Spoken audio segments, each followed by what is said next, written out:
तो हम लोग इस बार बिहार में गठबंधन की सरकार बनाएंगे, हम लोगों का सरकार बनेगा और कांग्रेस भी बहुत मजबूत स्थिति में होगी। जो भी सीट हम लोगों को हिस्सा में मिलेगा गठबंधन में, उस सीट को भी और जो हमारे अलायंस का सीट होगा उसको भी हम लोग तन मन से लगा के दिल से लगा के मेहनत करके चाहेंगे जो सीट हम लोगों के पक्ष में आवे। और आशा ही नहीं, पूर्ण विश्वास है जो इस बार हम लोग महागठबंधन की सरकार बिहार में बनाने जा रहे हैं। और एक मौका हमें भी दिया जाए, हम भी बहुत पूर्व से लगे हुए हैं और जनता के बीच हैं, तो हमारी इच्छा होगी, ख्वाहिश होगी जो एक मौका हमको मिले इस राजनगर विधानसभा में। और ये यहाँ संजोग की बात है, यहाँ जितने भी नेता हैं सारे लोगों को मौका मिला है। और पहले रामप्रीत पासवान जी हैं, उससे पहले राम रमन जी आए हैं, वो भी जीते हैं, रामप्रीत भी जीते हैं और राम अवतार पासवान भी जीते हैं। एक राम इकबाल पासवान बाकी है। तो हम आग्रह करेंगे राजनगर के जनता से जो एक बार कम से कम राम इकबाल पासवान को भी मौका दिया जाए और उनके भी कार्यशैली से वो लोग देखें, एक मौका मिले बस।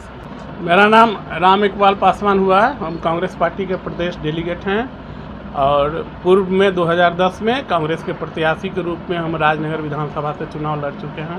15 अगस्त है और पूरा देश स्वतंत्रता की आज़ादी का ये त्यौहार मना रहा है और आप इस मौके पर राजनगर में उपस्थित हैं, क्या कुछ संदेश देना चाहेंगे? सबसे पहले तो हम आपको धन्यवाद देते हैं पत्रकार जी, और आपके माध्यम से जो लोग हमारी बात को सुन रहे हैं, देख रहे हैं, उनको भी धन्यवाद।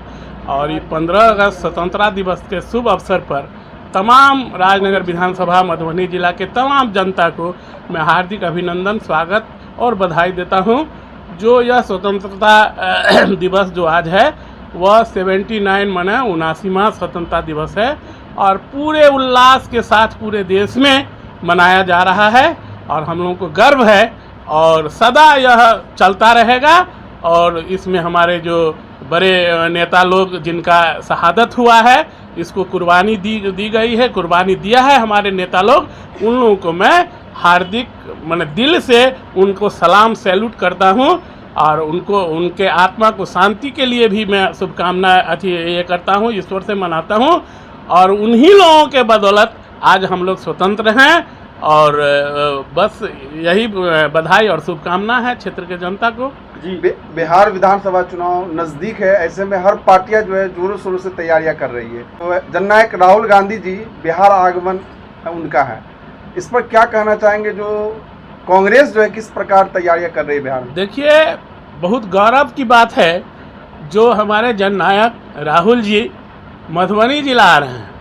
दरभंगा में पूर्व में आए थे, उनका कार्यक्रम हुआ था और मधुबनी में कार्यक्रम नहीं हो पाया था और यह उनका पद यात्रा है। इससे पहले भी वो 4000 किलोमीटर पैदल यात्रा कर चुके हैं भारतवर्ष में और यह यात्रा उनका बिहार यात्रा है और इसमें उनका 26 तारीख को यह यात्रा मधुबनी जिला में इन कर रहा है और हम लोग पुरजोर तैयारी कर रहे हैं, हर तरह से तैयारी कर रहे हैं उनके स्वागत के लिए, उनके आगमन के लिए। हम लोग हर गांव जाके अपने विधानसभा में के हर गांव में जाके लोगों को यह आमंत्रित कर रहे हैं जो आइए और उनके स्वागत में आइए, उनके बात से आप लोग मतलब उनके विचार को सुनिए।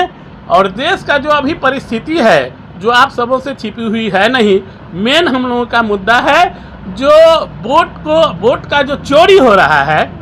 मेन बिहार में जो इलेक्शन है और इलेक्शन आने वाला है उसमें जो चुनाव आयोग के तरफ से वोट का चोरी हो रहा है, मुख्य मुद्दा हम लोगों को वो है और उस मुद्दा को हम लोग सड़क से संसद तक ले जाना चाहते हैं।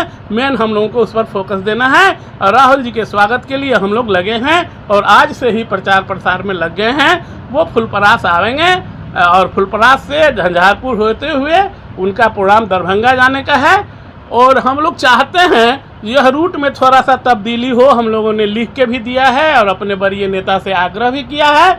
जो हम लोग चाहते हैं झंझारपुर के बाद समिया ढाला से होके और मधुबनी को भी टच किया जाए, रामपट्टी होके मधुबनी टाउन होके सकरी हम लोग ले जाना चाहते हैं। अगर वैसा प्रोग्राम हुआ तो उसकी तैयारी हम लोग अलग से करेंगे।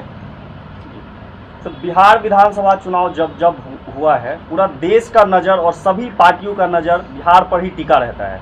क्या लगता है कांग्रेस में राहुल गांधी जी जिस तरह से मेहनत कर रहे हैं, अपनी विरासत को वापस ले पाएंगे इस बार?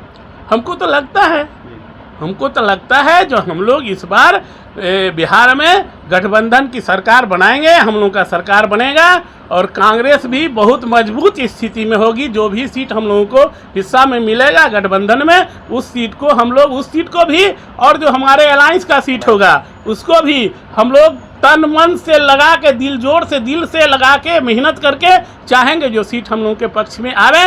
और आशा ही नहीं, पूर्ण विश्वास है जो इस बार हम लोग महागठबंधन की सरकार बिहार में बनाने जा रहे हैं। पिछले विधानसभा चुनाव में बहुत सारी कमी रह गई थी, कांग्रेस बहुत पीछे रह गई जी। क्या इस बार राहुल गांधी के आगमन से जो मिजाज बन रहा है कांग्रेस का, क्या बदलेगा इस बार? निश्चित बदलेगा।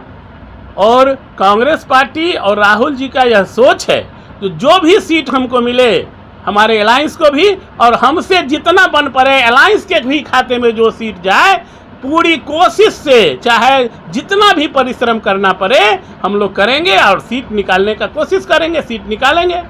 यहाँ से आप संभावित प्रत्याशी है राजनगर से जी। क्या इस बार आप लड़ने जा रहे हैं? क्या आपको टिकट दे रही है आला कमान? देखिए, हर पार्टी और हर कैंडिडेट का इच्छा होता है जो हमको टिकट मिले हम चुनाव लड़ें। हमारी भी इच्छा है, चूँकि 10 में हम चुनाव लड़े थे यहाँ से और अच्छा खासा वोट भी आया था हमको, और तब से लगातार हम क्षेत्र में लगे हुए हैं।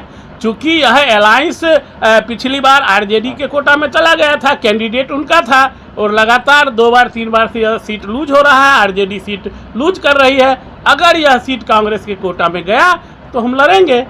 क्या कहना चाहेंगे क्षेत्र के लोगों को, और जिस तरीके से संपर्क अभियान आप चला रहे हैं, अलग अलग राजनगर विधानसभा में विजिट कर रहे हैं, क्या मिजाज जनता का लग रहा है? जनता तो परिवर्तन चाहती है, जनता विकल्प खोज रही है। जो हमारे पास जो बीजेपी का यहाँ कैंडिडेट हैं, उनका जो व्यवहार है, उनका जो काम करने का तरीका है, उससे लोग क्षुब्ध हैं। लोग वेट एंड वॉच में है, जो विकल्प की तलाश में है राजनगर में। अगर उनको विकल्प मिला तो निश्चित रूप से ही इस बार बीजेपी यहाँ से सीट नहीं निकाल पाएगी। सर, 2020 का जो विधानसभा चुनाव हुआ था जी, इसमें ये देखा गया कि महागठबंधन की सरकार आते आते जी। इसमें मेन जो भूमिका थी मधुबनी दरभंगा विधानसभा। जी। यदि मधुबनी दरभंगा विधानसभा में कुछ और सीटें इंक्रीज होती तो समीकरण अलग होता। जी हाँ। क्या लगता है इस बार तेजस्वी यादव भी फुलपरास आकर के गए हैं? हाँ, और संभावना जताई जा रही कि वहाँ से चुनाव भी लड़े जी। क्या कहना है सर इस पर? देखिए, अगर फुलपरास से तेजस्वी जी चुनाव लड़ना चाहते हैं लड़े, और वो लड़ेंगे तो स्वाभाविक है जी इस क्षेत्र पर प्रभाव पड़ेगा, मिथिलांचल पर। और उनके प्रभाव से जो सीट हम लोग पिछली बार हम लोग लूज कर गए थे, ज़्यादातर अलायंस का सीट लूज हो गया था मिथिलांचल में। मधुबनी में हम लोग सिर्फ 2 सीट निकाल पाए थे, 8 सीट हम लोग लूज किए थे। तो हमको विश्वास है जो इस बार निश्चित रूप से ठीक विपरीत होगा।